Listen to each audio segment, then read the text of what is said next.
Okay திருகேசி சொல்லு. மொத்தம் ஏன் பாஜக வேண்டாம் இவ்வளவுதானே. அதிமுகவுக்கு ஏன் பாஜக வேண்டாம்? ஒண்ணு, பாஜகவுக்கு நெகட்டிவ் ஓட்ஸ் இருக்கு. வேண்டும்ங்கிறதுக்கு என்ன தேவைங்கிறத ஏன் வேண்டாங்கிறது நான் சொல்றேன். ஏன் அதிமுக பாஜக கூட்டணி வேண்டான்னு முடிவுக்கு வருது? எதிர்க்க, ஏன்னா நான் தான் முதல்ல பாஜக எதிர்ப்பையே 2018 முன்வைத்து அதனால கட்சியிலிருந்து நீக்கப்பட்டேன். ஒன்று, நெகட்டிவ் ஓட்ஸ் இருக்கு. பாஜகனால நமக்கு 3 ஓட்டு வரும்னா 15 ஓட்டு வந்து வெளியில போயிடும். ஒன்று. ரெண்டாவது, சித்தாந்த ரீதியா சாதிய அரசியல், மதவாத அரசியல் அவங்க வந்து முன்னெடுக்கிறாங்க. அது அதிமுக கொள்கைக்கு உடன்பாடு இல்லை, தமிழ்நாட்டு மக்கள் ஏற்றுக்கொள்ள மாட்டாங்க.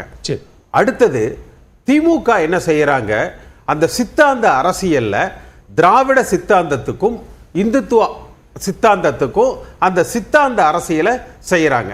அப்ப பாஜகவோடு கூட்டணி சேருகிற பொழுது அந்த ஷேடோ, அதனுடைய நிழல் அல்லது அதனுடைய சகதி அதிமுகவுக்கு ஒரு பாதிப்புகளை வந்து உண்டாக்கும். திமுக ரொம்ப ஈஸியா, நீங்க சென்ற சட்டமன்ற தேர்தல் வார்த்தை சகதிங்கிற வார்த்தை கடுமையா இருக்கு. அப்ப முன்னாடி கூட்டணியில் இருக்கும்போது அர்த்தம் கேட்டாரு. அப்ப நீங்க முன்னாடி கூட்டணியில் இருக்கும்போது அது தெரியலையா அப்படின்னு கேட்டாரு. அதுதான் சொல்ல வர்றேன்.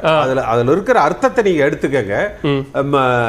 சென்ற சட்டமன்ற தேர்தலிலேயே 2021 திமுக பாத்தீங்கன்னா அதிமுகவுக்கு எதிராக வைத்த குற்றச்சாட்டுகளை விட அதிகமான குற்றச்சாட்டுகள் பாஜக மீது. அப்ப அந்த தேர்தல் களத்தை அதிமுக பாஜகவோடு சேருகிற பொழுது அவங்க அந்த தேர்தல் களத்தையே இந்துத்துவ சித்தாந்தங்கள், திராவிட சித்தாந்தங்கள் என்ற அளவுல வந்து அவங்க வந்து எடுத்துட்டு போயிடுவாங்க. அடுத்து இதையெல்லாம் தாண்டி 10 வருஷம் தொடர்ந்து ஆட்சி முடிச்சுட்டு இப்ப மறுபடியும் அடுத்த 2026 போது ஒரு 3வது ஆண்டு கால ஆட்சிக்கு வந்துடுறாங்க. அந்த ஆன்டி இன்கம்பன்சியை அதிமுக சுமக்க வேண்டியது வரலாம். எல்லாத்துக்கும் மேல சமீபத்தில் அதனுடைய தலைவராக பொறுப்பேற்றிருக்கிற திரு அண்ணாமலை, அவரை பொறுத்த வரைக்கும் அவர் வந்து அதிமுக கூட்டணிங்கிறத தாண்டி அதிமுகவை கபலீகரம் செய்து அதனுடைய வாக்கு வங்கியை அபகரித்து தான்னா பாஜக ஆட்சி அமைக்க வேண்டும் என்கிற ஒரு முயற்சிக்கு வந்து வர்றாங்க. அப்ப நிச்சயமாக தமிழ்நாட்டில் ஒரு வலிமையான கட்சி, 35 ஆண்டு காலம் ஆண்ட கட்சி பாஜக தான் ஆட்சி அமைக்கணும் என்று வெளிப்படையாக அறிவித்து பிரச்சார களத்தை துவக்குகிற பொழுது அவர்களோட வந்து பயணிக்க முடியாது. அந்த முடிவை தான் அதிமுக எடுத்திருக்கு.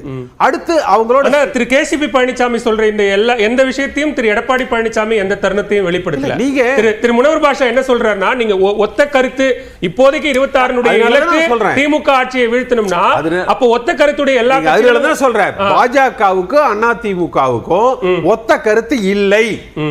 ஏன் பாஜகவோட கூட்டணி வேண்டாம்? இப்ப இதே அதிமுகவும் திமுகவும் களம் மாநில தேர்தல் பொறுத்த வரைக்கும் திமுக அதிமுக வருகிற பொழுது இந்த 3 ஆண்டு காலத்துல இன்றைக்கு ஒரு பத்திரிகை செய்தி சொல்லுது 6000 கொலைகள் நடந்திருக்கு, 55,000 கொள்ளைகள் நடந்திருக்கு.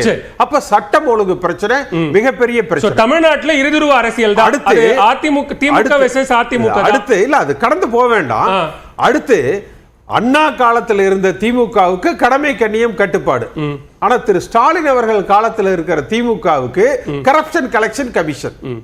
திரு கலை அவர்களுக்கு சொன்னதே உங்களுக்கு சொல்ற திமுக பிரதிநிதிகள் இங்க யாரும் இல்ல, பதில் சொல்றதுக்கு யாரும் இல்ல. அவர் சொன்ன அதே பதில் தான். நம்ம அதுக்காக தவிர்க்க முடியாது.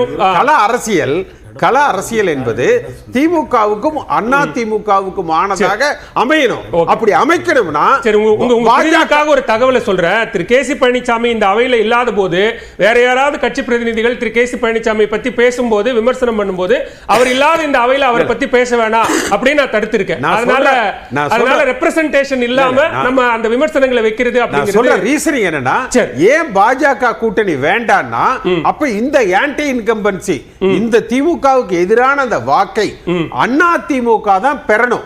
பெரும் அதுக்கு அப்படி பெறுவதற்கு பாஜக கூட்டணி ஒரு சுமையாக இருக்கும், தடையாக இருக்கும். அதனாலதான் பாஜக கூட கூட்டணி சேர்ந்தா திமுக ஸ்ட்ராங் ஆகும். திரு ஜி கே நாகராஜ்